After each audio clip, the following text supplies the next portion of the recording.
Hello, जय हिंद भाई लोगों। भैया वर्दी लेने जा रहे हो सब लोग तो जय हिंद करना सीख लो। अब आ जाते हैं संविधान की तीसरी क्लास। संविधान से आपके कितने कल इससे पहले वाले लेक्चर में हमने क्या पूरा किया था? इससे पहले वाले लेक्चर में हमारा पूरा हुआ था सिटीजनशिप 12 से लेकर 18, 12 होता है 5 से लेकर 11 तक, ठीक है। तो 5 हमें क्या करता है, स्टार्टिंग से देता है। 6 हमें क्या करता है, अगर कोई पाकिस्तान से इंडिया आया है, ठीक है सर। 7वां क्या करता है, अगर इंडिया से पाकिस्तान जाओगे फिर लौट के आओगे। 8वां क्या करता है, अगर कहीं आप विदेश में रहते हैं तो आपको नागरिकता मिलती है। 9वां क्या करता है, 9वां ये करता है कि अगर आप कहीं भी लेते हैं सटला तो पहला आप निकल लेते हो यहाँ से, कहीं और की नागरिकता लेते हो तो खत्म हो जाती है यहाँ की, ठीक है सर। उसके बाद आ जाता है आपका 10वां कहता है अगर आप कोई उल्टे सीधे कार्य नहीं करेंगे तो आपकी नागरिकता बनी रहेगी। उसके बाद हम आ जाते हैं 11वें पे। 11वें क्या कहता है, संसद यानी अमित शाह जी बनाएंगे उस पर सब कुछ, ठीक है। अब आगे चालू करते हैं आर्टिकल 12 से 35। मैक्सिमम क्वेश्चन आपके यहीं से आने हैं। This is the backbone of Indian constitution, backbone of Indian constitution, ठीक है sir. Backbone of Indian constitution, Indian constitution. अच्छा भैया एक चीज और हम बता दें, यहां पढ़ के देखो कुछ तो बहुत पहले से जो तैयारी कर रहे होंगे वो तो काम है, ठीक है। कुछ जो पहली बार ये लेक्चर देख रहे होंगे और उनको अपने अधिकार यहां पे पता चलेंगे, फंडामेंटल राइट्स पे, तो जज्बे में आके सड़क पे जाके लड़ाई मार मत कर देना, बहुत मारे जाओगे, ठीक है।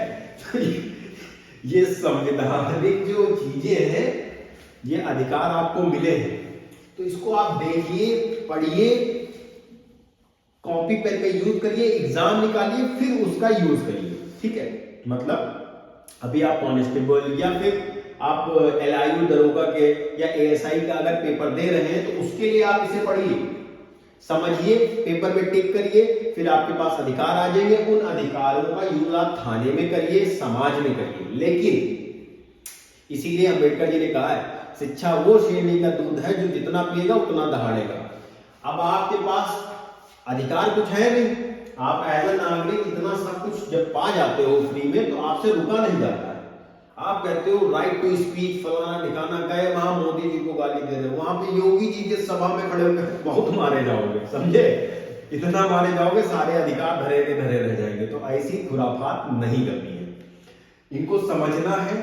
हर अधिकार जो आपको मिलता है या पावर जो मिलती है उसकी अकाउंटेबिलिटी होती है, मतलब अधिकार के पीछे की भी साइंस होती है। ऐसा नहीं अधिकार है तो दे गए पेल दिया, नहीं दिया परेशान हो जाओगे। इसलिए जो अधिकार यहां आप पढ़ रहे हैं, जो पहली बार वाले बच्चे, उन अधिकार को आप पढ़िए, यूज आप पेपर में करिए। उसके बाद आप जब आप कोई पोस्ट पा जाओ, जब कुछ आप लाइफ में कुछ कर रहे लगो, तब इनको यूज करो, ठीक है। उससे पहले हर जगह पता लगा थाने में किसी गलत काम में पकड़ेगा तुम, कह रहा हमारा संवैधानिक अधिकार है, 2 डंडे पड़ेंगे सारे अधिकार खत्म हो जाएंगे। तो अधिकारों के चक्कर में लड़ाई नहीं लड़नी। This is the backbone of Indian constitution. जब भारतीय संविधान बन रहा है, आप लोग अभी तो टाइम नहीं है तो इतना गो थ्रू नहीं करोगे, लेकिन जब कभी एग्जाम में टाइम, लोकसभा टीवी देखो, उसमें हीटेड डिबेट देखो। 1947 की जब संविधान बना के तैयार कर लिया, मतलब जो हमारी कमेटी थी उसने जब बना के प्रिपेयर कर लिया, फिर उस पे हर एक आर्टिकल पे क्या डिस्कशन हुआ, उस डिस्कशन का क्या जवाब दिया भीमराव अंबेडकर जी ने, उस जवाब के बाद जो कुछ बचता है तब यहां लिखा गया कि ये दिस इज इंपॉर्टेंट, ठीक है। और आपके सब कुछ अमेंड हो सकता है, मतलब आप समझ लो हर चीज अमेंडमेंट की जा सकती है, लेकिन आपके फंडामेंटल राइट्स नहीं। फंडामेंटल राइट्स हम नहीं कर सकते। फंडामेंटल राइट्स आपके एब्सोल्यूट राइट्स हैं जो हर नागरिक के हैं। और फंडामेंटल राइट्स हमने किससे बोरो किया है? बोरो, अच्छा हाँ, जब हम कभी पढ़ते हैं कि यार, बहुत लोग कह देते हैं कि यार इतने ही सब पढ़े लिखे लोग थे हमारे यहां से, तो हमने संविधान बोरो क्यों किया है, सबकी किताबें पढ़ पढ़ के क्यों रखी हैं? अरे सर आप ये बताइए, आज जैसे हम आपको पढ़ा रहे हैं तो हम भी कहीं पढ़ के आए होंगे तभी तो पढ़ा रहे हैं, हम भी तो कहीं नोट्स रखे हैं ना। तो उसी प्रकार अगर कोई देश बन चुका है, क्योंकि हम अभी बचपने में चल रहे हैं, क्यों कौन से ये इंडियन कौन मतलब हम जो आज जो हम जी रहे हैं ये to the people, for the people, by the people, तो हम एक गणराज्य है।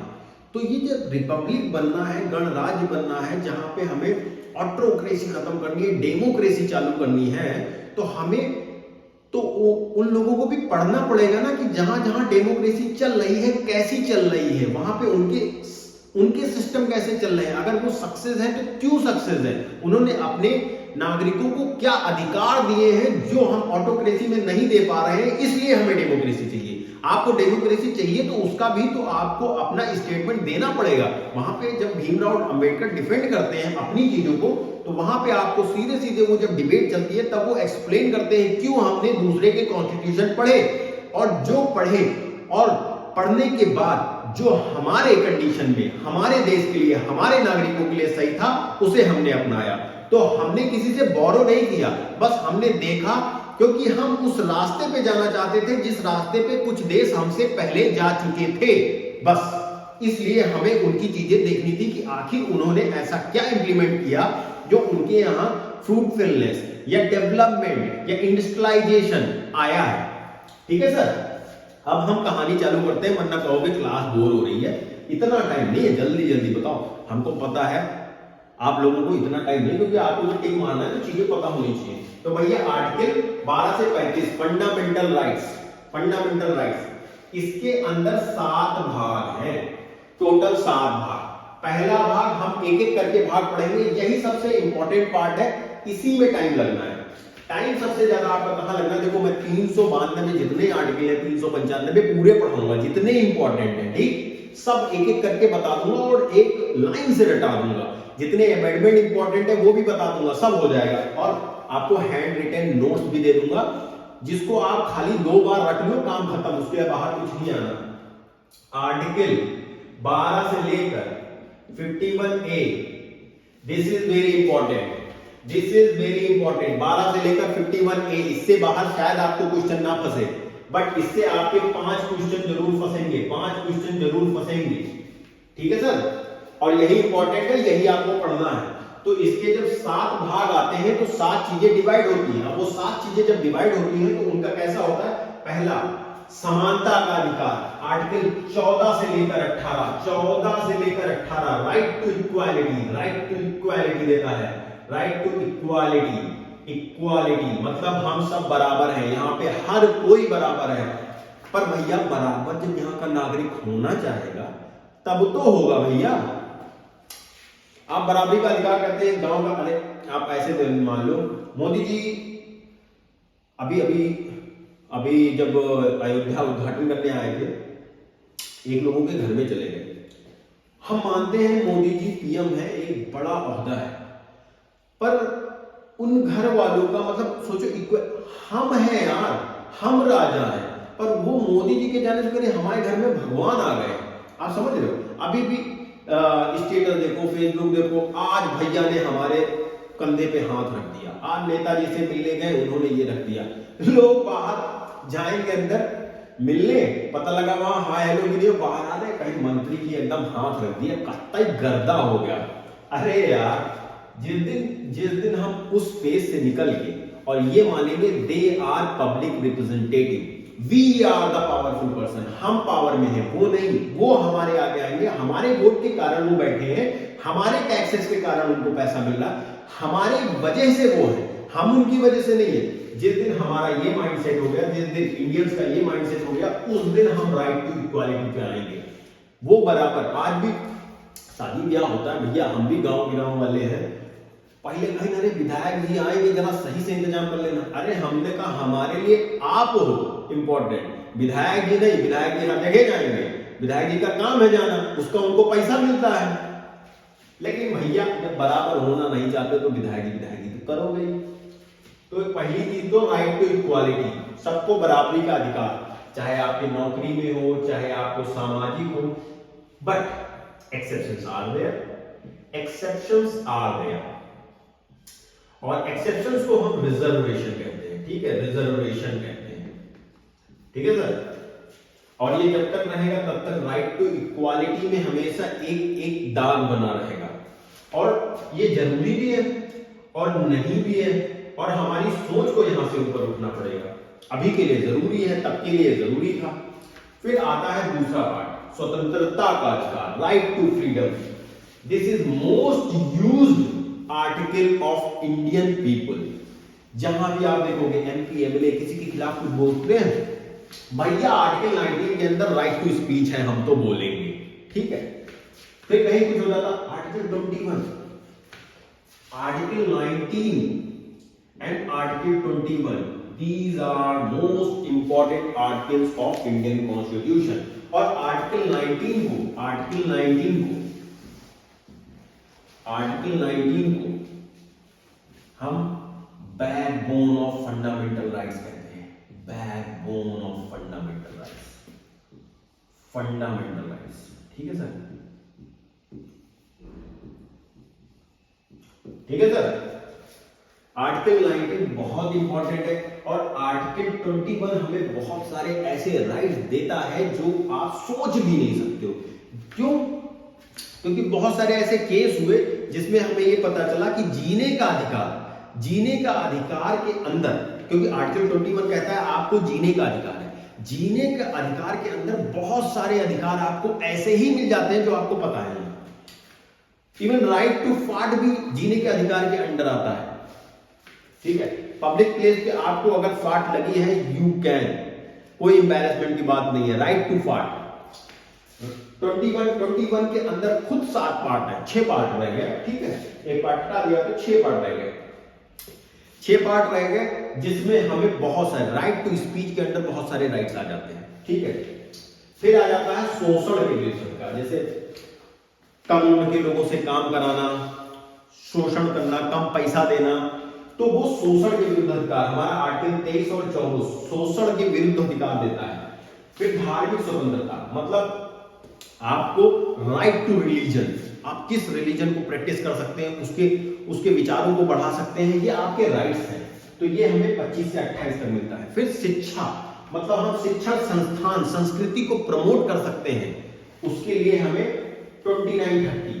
फिर हमारे पास था संपत्ति का अधिकार। पहले क्या था, संपत्ति एक फंडामेंटल राइट्स होता था। जब हमारा संविधान लिखा गया 26 जनवरी 1950 को, जब हमारा संविधान लागू हुआ, तब हमारा राइट टू प्रॉपर्टी, संपत्ति का अधिकार था, ठीक है सर। और संपत्ति का अधिकार फंडामेंटल राइट था।